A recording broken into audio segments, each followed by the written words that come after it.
The Galactic Concord had ruled the stars for 10,000 years. They had found over 12,000 different species across the galaxy. They had mapped every planet, every moon, every asteroid that could be useful. The leaders of the Concord believed they knew everything about the galaxy. They believed there were no more secrets left to find. Admiral was a respected officer in the Concord survey fleet. She had served for 40 years, and she had seen many strange things in space, but nothing had prepared her for what appeared on her sensors that day. She was sitting in her command chair aboard the observation station called Eternal Vigilance. It was a quiet day. Her crew was checking routine patrol data. Then the alarms started screaming. "Admiral, we have an unknown contact," her sensor officer reported. His name was, and he belonged to a species called the... He had 4 arms, and all of them were moving fast across his control panel. It came from nowhere. One moment empty space, the next moment a ship.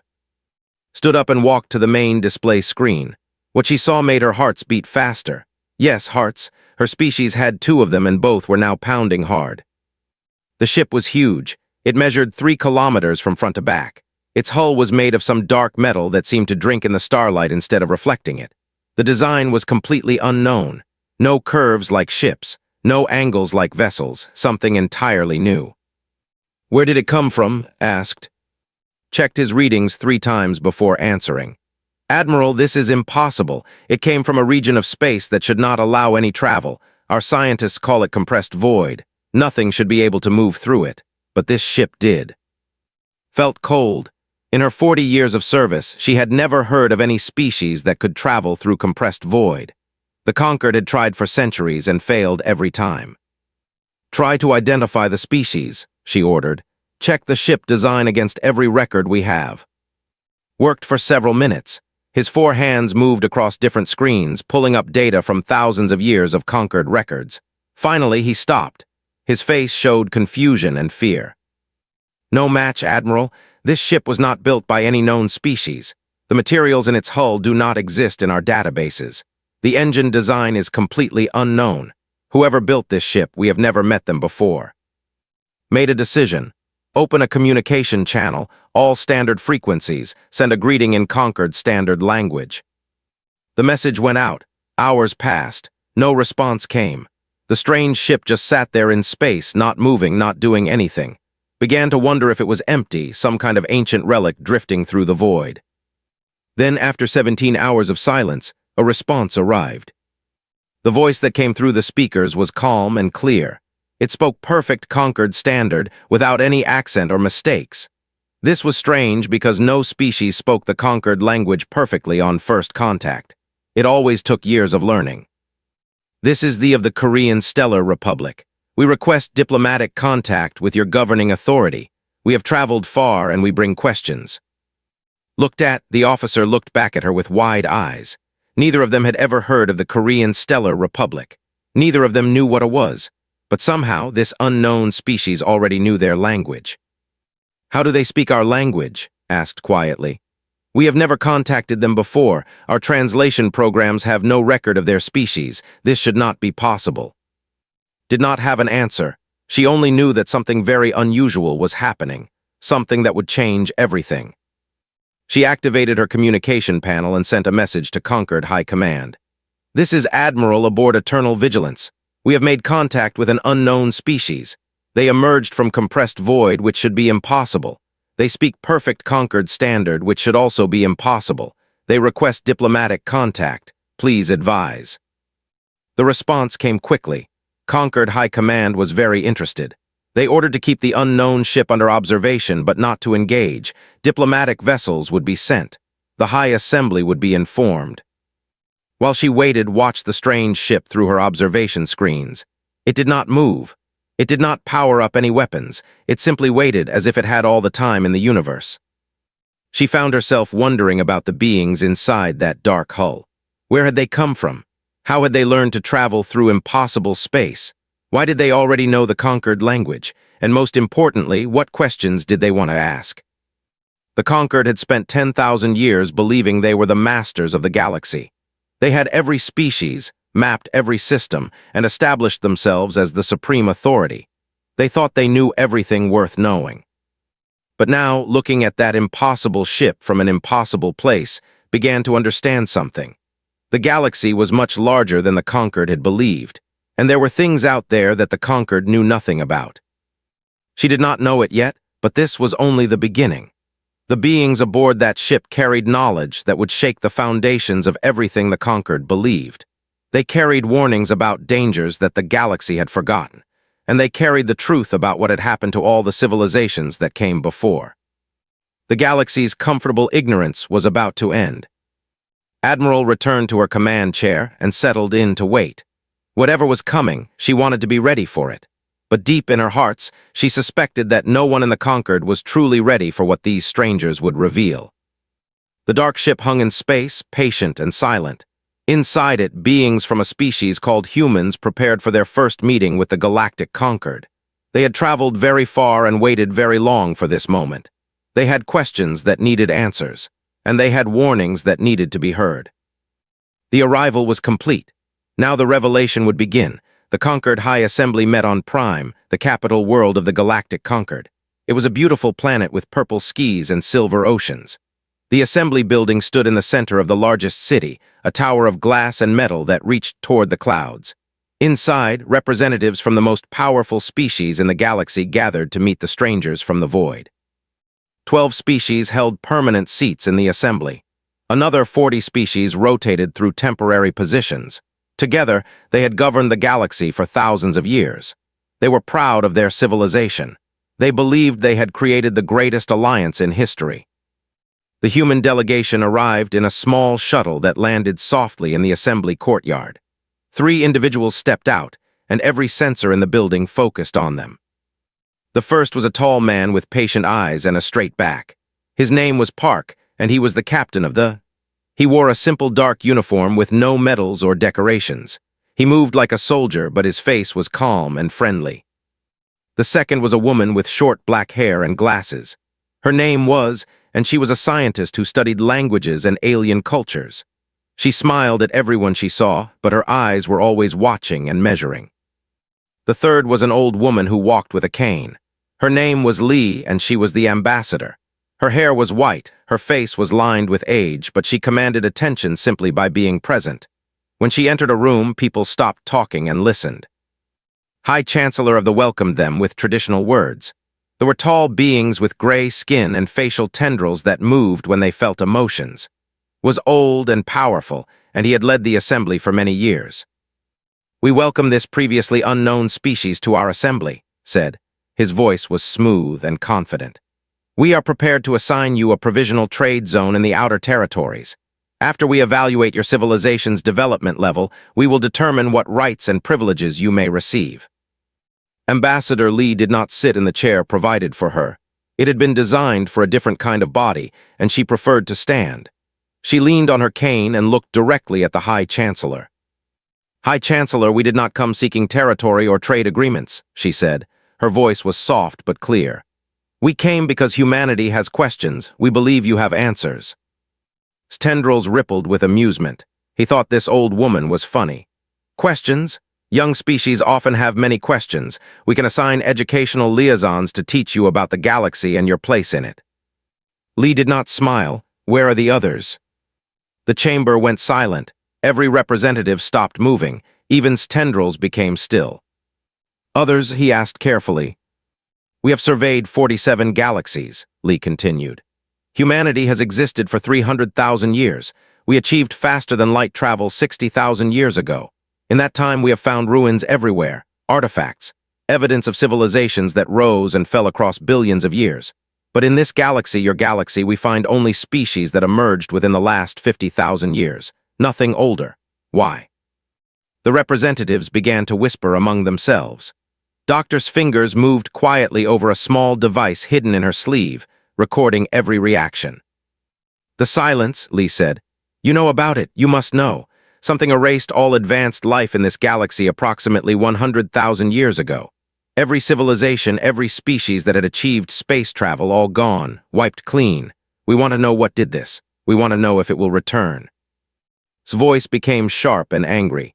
"You speak of classified conquered matters. How do you possess this information? This knowledge is restricted to the highest levels of government. Captain Park spoke for the first time. His voice was deep and steady, because we found the survivors. Every eye in the chamber turned to him. In the void between galaxies, Park continued, there is nothing but empty space, cold and dark and empty for millions of light years, but we found ships there.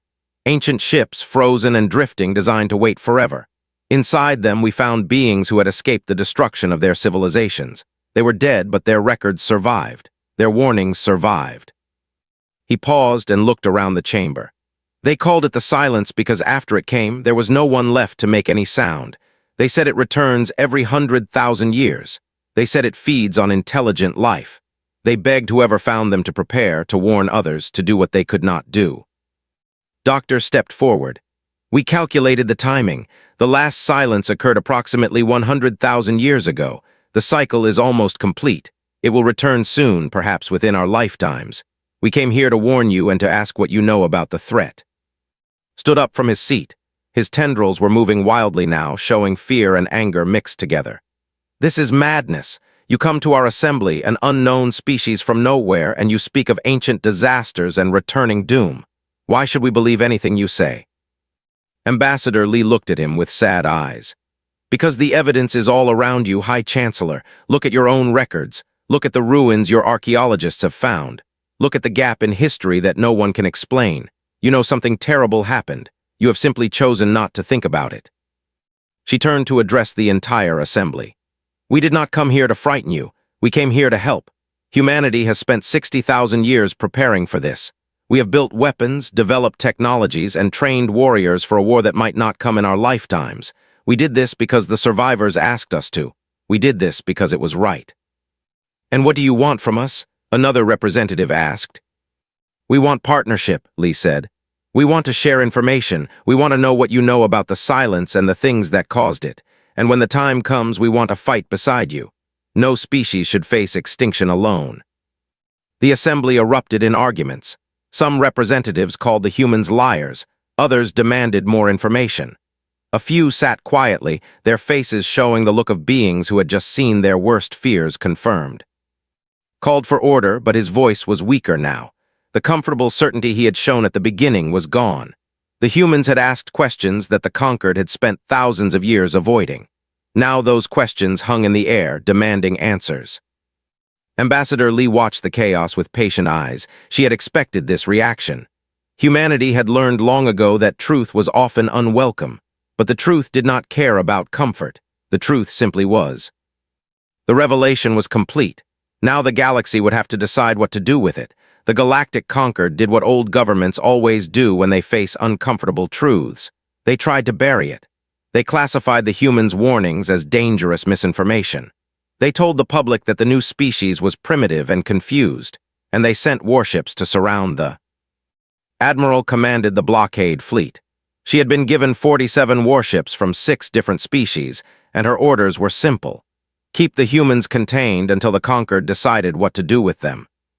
She sat in her command chair aboard the unbending Principal, watching the human ship on her tactical display. It had not moved since the blockade began. It had not raised its shields. It had not powered up any weapons. It just floated there, dark and silent. They are not resisting, observed. He stood beside her, studying the same display. They could try to run. Our sensors show their engines are powerful enough to escape if they wanted to. Perhaps they do not want to, said. She had been thinking about the assembly meeting. She had read the transcripts, seen the recordings. The things the humans said had disturbed her deeply. Perhaps they are waiting for something. A communication signal appeared on her console. It was coming from the Admiral, the human captain's voice said. We understand that you have orders. We do not blame you for following them. But we believe you are a reasonable person who cares about the truth. We would like to invite you aboard our ship. There is something we wish to show you. Immediately shook his head. It is a trap, Admiral. They want to take you hostage. Perhaps, said, but she kept thinking about the frozen ships in the void between galaxies. The dead survivors. The warnings that no one wanted to hear.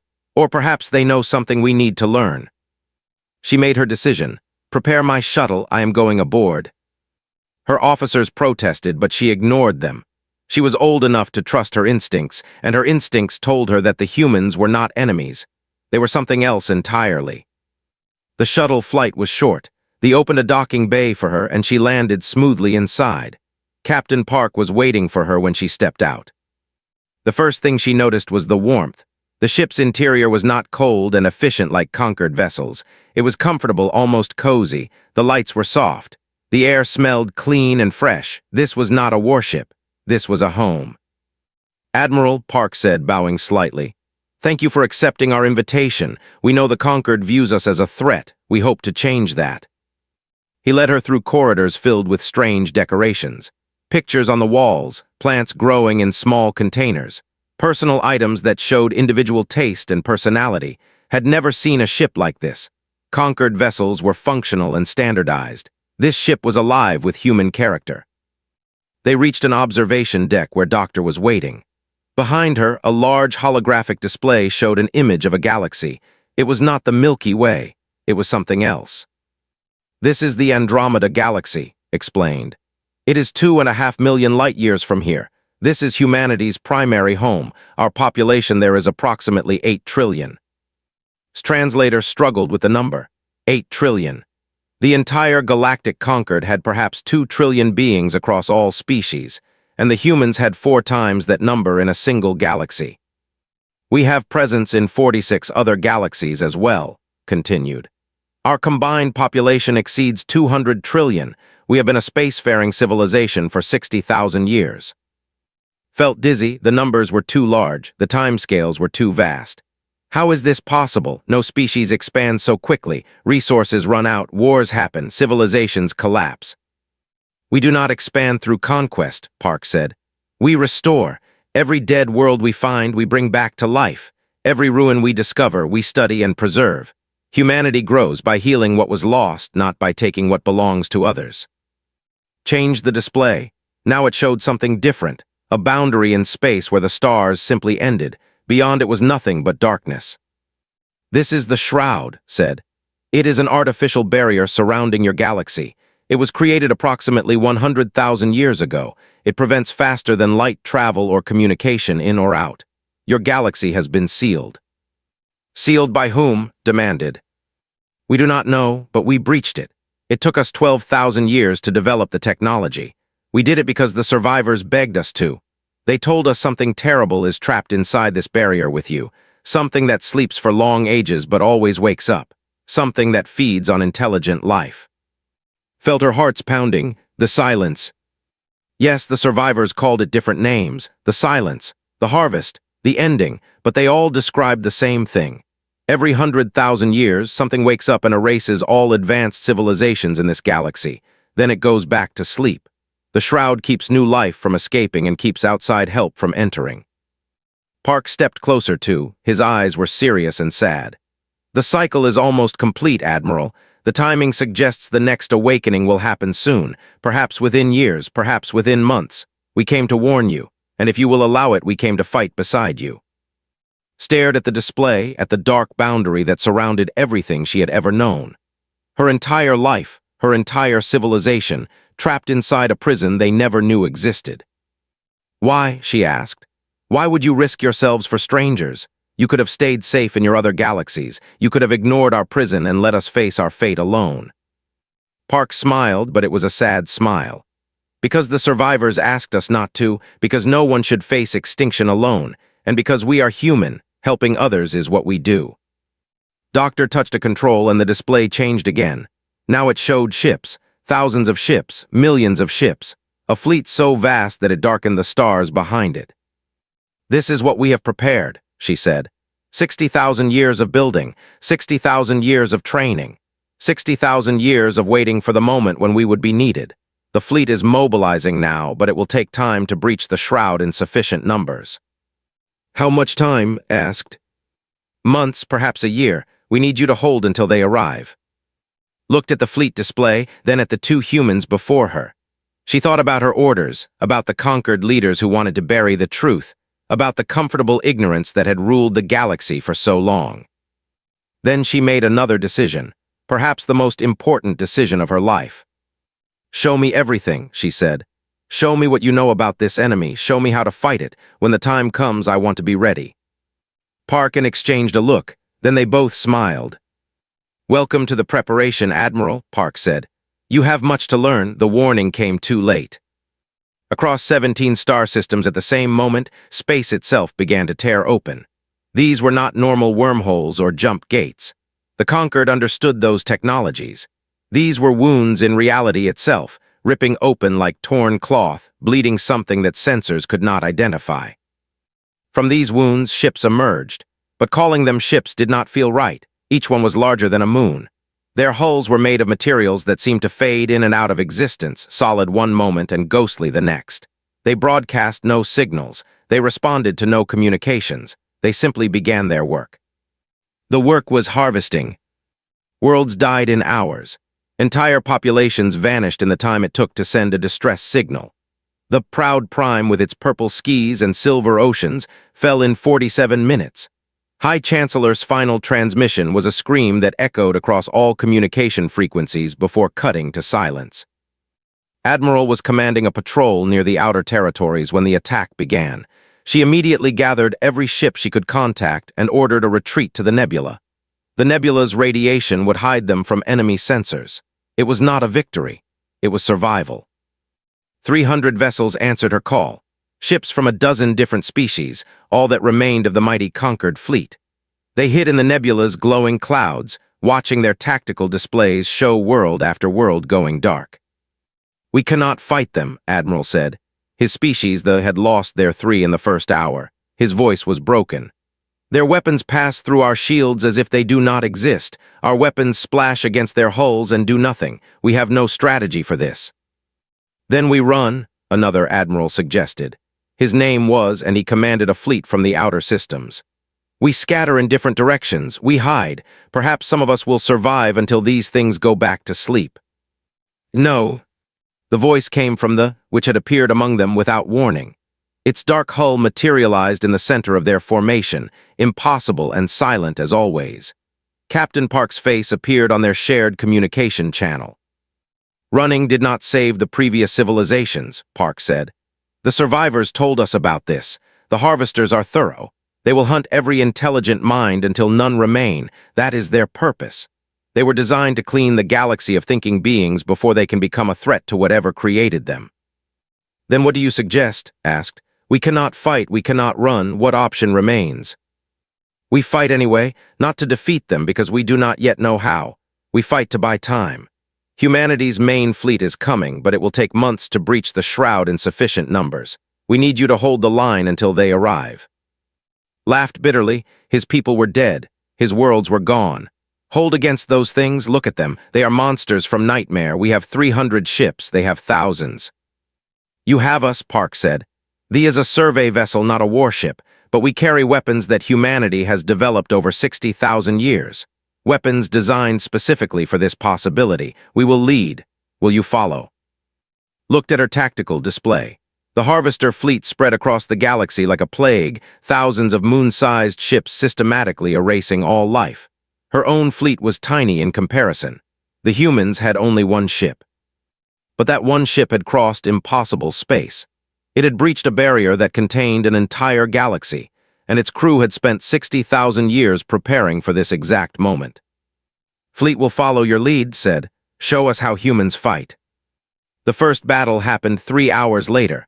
A group of harvester ships approached the nebula drawn by sensor traces. The move to intercept. Watched through her screens as the human ship engaged. It was like watching a dance. The moved with impossible grace, dodging attacks that should have been unavoidable, and its weapons were beyond anything the Conquered had ever imagined. Gravity lances fired beams that collapsed enemy vessels into points of infinite density. One moment a harvester ship existed. The next moment it was a speck of matter so dense that light could not escape it. Temporal disruptors froze enemy ships in loops of repeating time. The harvesters would be caught in the same second forever, unable to move forward or backward. Void torpedoes simply erased their targets from existence. No explosion, no debris, just empty space where a moon-sized enemy had been. The Conquered fleet watched in amazement as the destroyed 17 harvesters in 12 minutes. Then they joined the fight, following the human ship's lead, learning from its tactics. But the harvesters adapted. They always adapted. With each battle, the human weapons became less effective.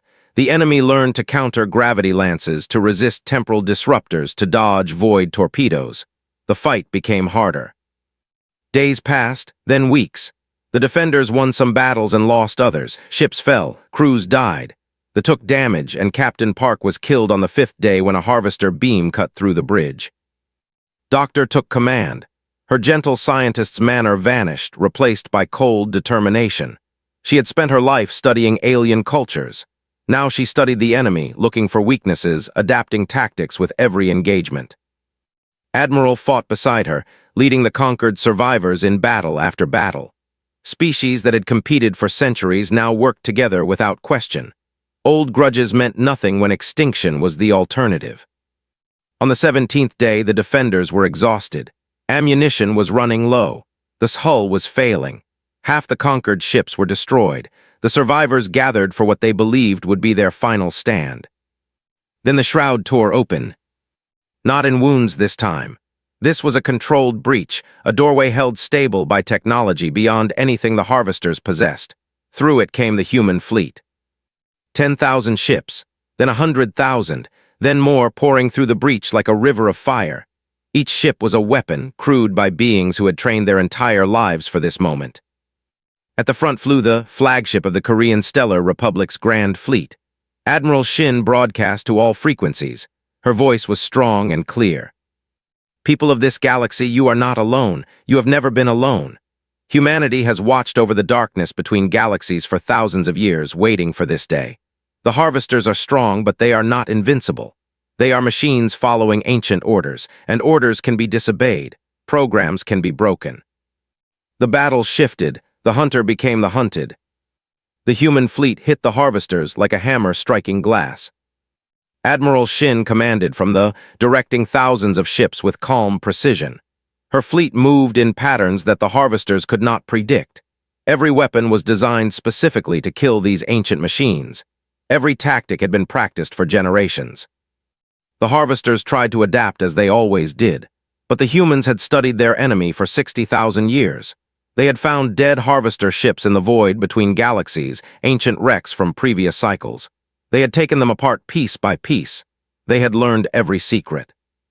When the harvesters shifted their shields to block gravity lances, the humans switched to dimensional tiers that ripped through any defense. When the enemy adapted to dimensional tiers, humanity deployed weapons that attacked the harvesters' communication systems, turning them deaf and blind. When that stopped working, new weapons appeared that had never been used before. The conquered survivors joined the fight with renewed hope. Admiral led her remaining ships alongside the human fleet, learning new tactics with every battle. Admiral, who had lost everything, fought with desperate fury. Even species that had been rivals for centuries worked together without question. Doctor watched the battle from the damaged bridge of her ship had been hit many times during the weeks of fighting. Systems were failing, crew members had been lost. She herself was bleeding from a wound on her head, but she refused to leave her post. She opened a channel to Admiral. "We found harvester bodies in the space between galaxies," she said.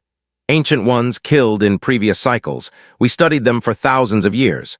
We learned how they think, how they adapt, how they communicate. We built weapons specifically designed to kill them."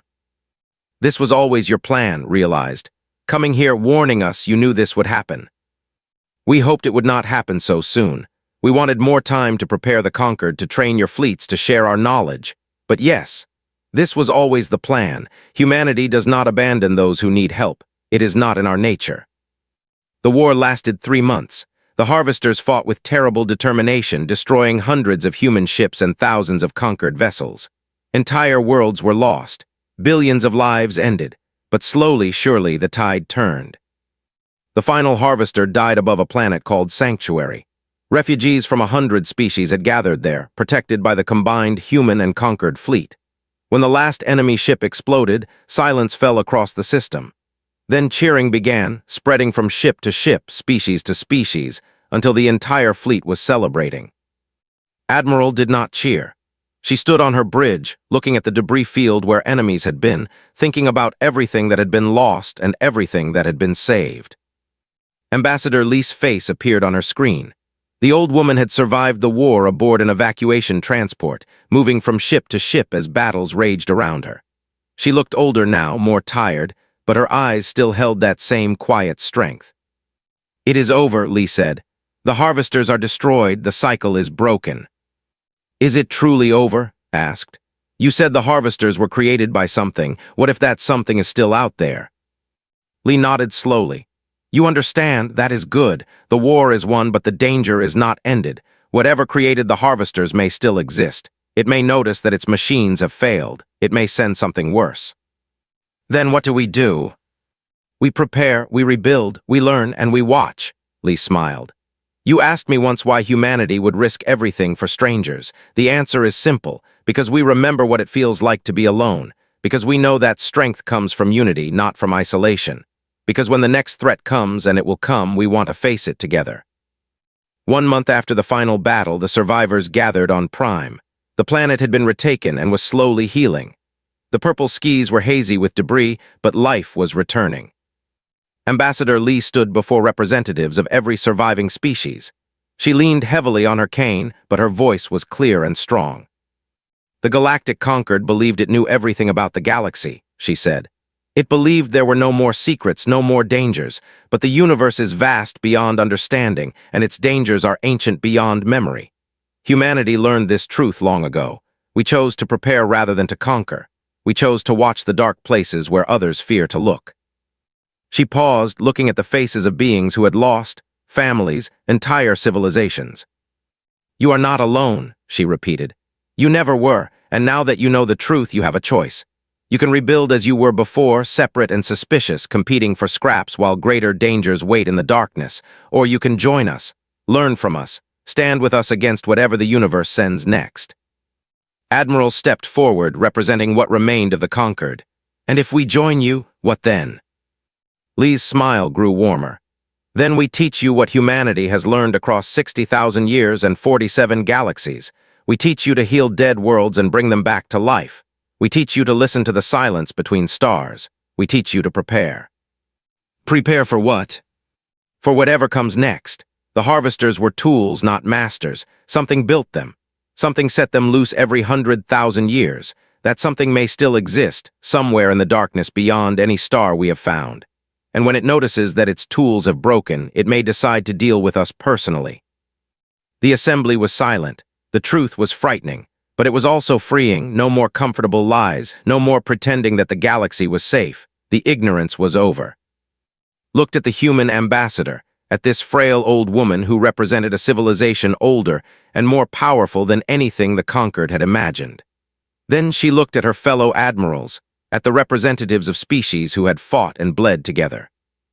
"We will join you," she said.